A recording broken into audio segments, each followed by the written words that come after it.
Alex Eala shocks the world. California Open breakdown. Something happened today at the California Open that nobody saw coming, and the shockwaves are still echoing all the way to Prague. We need to talk about Alexandra Eala.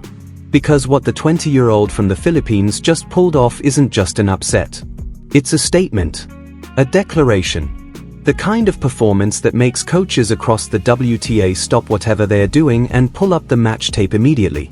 Her opponent? Karolina Muchova.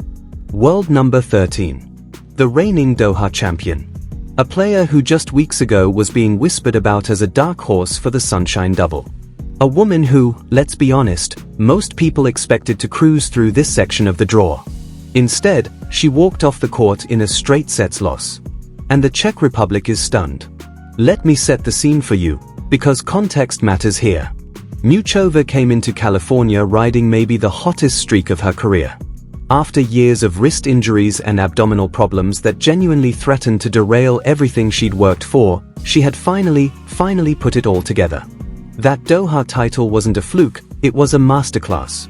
She outthought and outfought the field, and her ranking shot back up to 13 in the world. People in locker rooms were quietly saying she was playing top 5 tennis. And they weren't wrong. Muchova is a chess player in a sport full of ball bashers. She chips. She charges the net. Her drop shot is arguably the best on tour. When she's dialed in, she makes opponents feel like they're chasing a ghost, because she never gives them the same look twice. You can't find a rhythm against her. That's her weapon. So coming into this match, she had every reason for confidence. And then she ran into Alex Eala. Ayala's story is one you need to know. She grew up in Quezon City, Philippines, dreamed bigger than most people around her thought was reasonable, and eventually made the leap, crossing the world to train at the Rafa Nadal Academy in Mallorca. And you can see that influence in everything she does on court. The relentless grinding. The refusal to give up a single point. The footwork that turns defensive situations into offensive ones. But she's not just a copy of the Nadal mold. There's something uniquely her about the way she plays.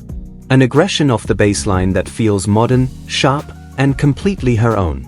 Heading into California, she was sitting at a career-high ranking of 31. She'd already turned heads this season, stunning Jasmine Paolini in Dubai, pushing Coco Gauff to the limit, filling stadiums in Melbourne with the Eala army.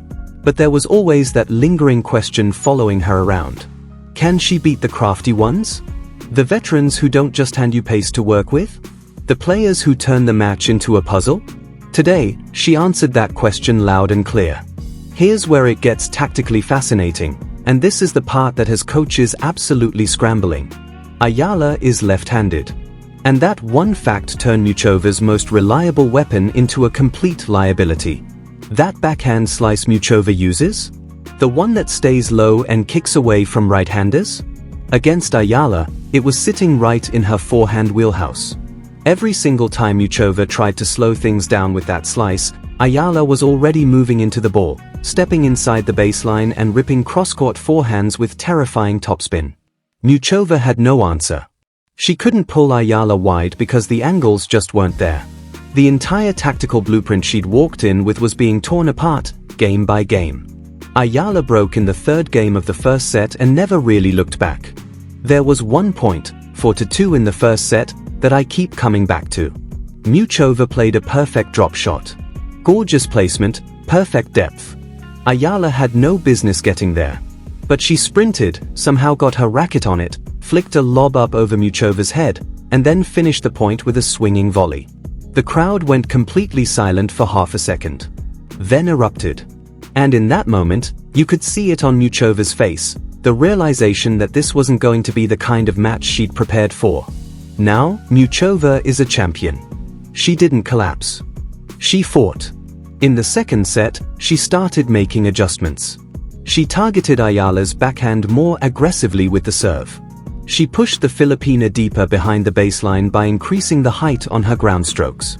And it started working.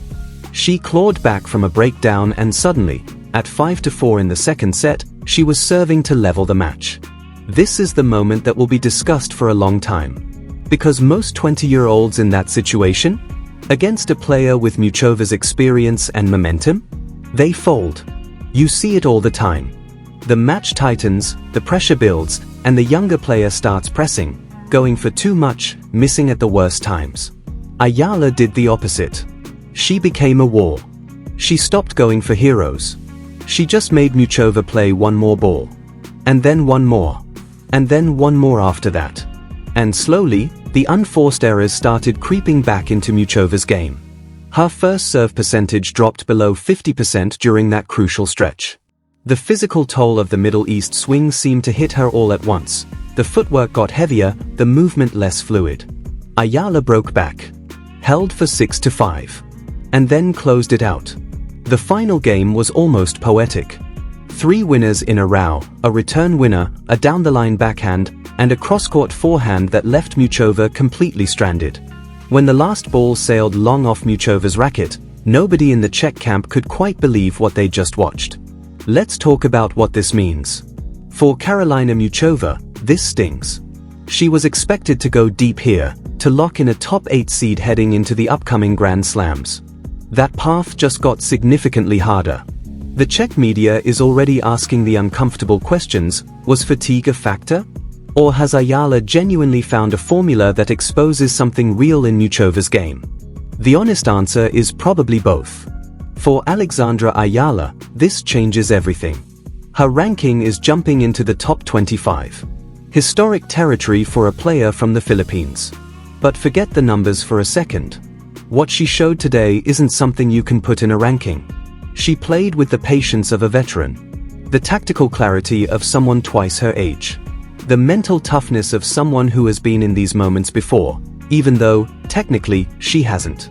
That's not something you can teach. That's who she is. One more thing worth mentioning, the crowd. The California Open always draws an electric atmosphere. But today, the Filipino diaspora showed up in force, and it created something that felt less like a regular WTA event and more like a Davis Cup final. Every winner Eala hit was met with a wall of noise. Every game she closed drew the kind of reaction you'd expect at a home tournament. That energy is a weapon. It lifts Eala. And watching Muchova's body language in the second set, it's clear that atmosphere got inside her head too. As the draw moves forward, Eala is no longer the dangerous floater nobody wants in their quarter. She is now the marked woman. Every coach in the top 20 is reviewing this match right now. They are studying her serve, her passing shots, her decision-making under pressure. And in the bigger picture of the 2026 season, this matters. Iga Swiatek, Aryna Sabalenka, Coco Gauff still sit at the top of the mountain.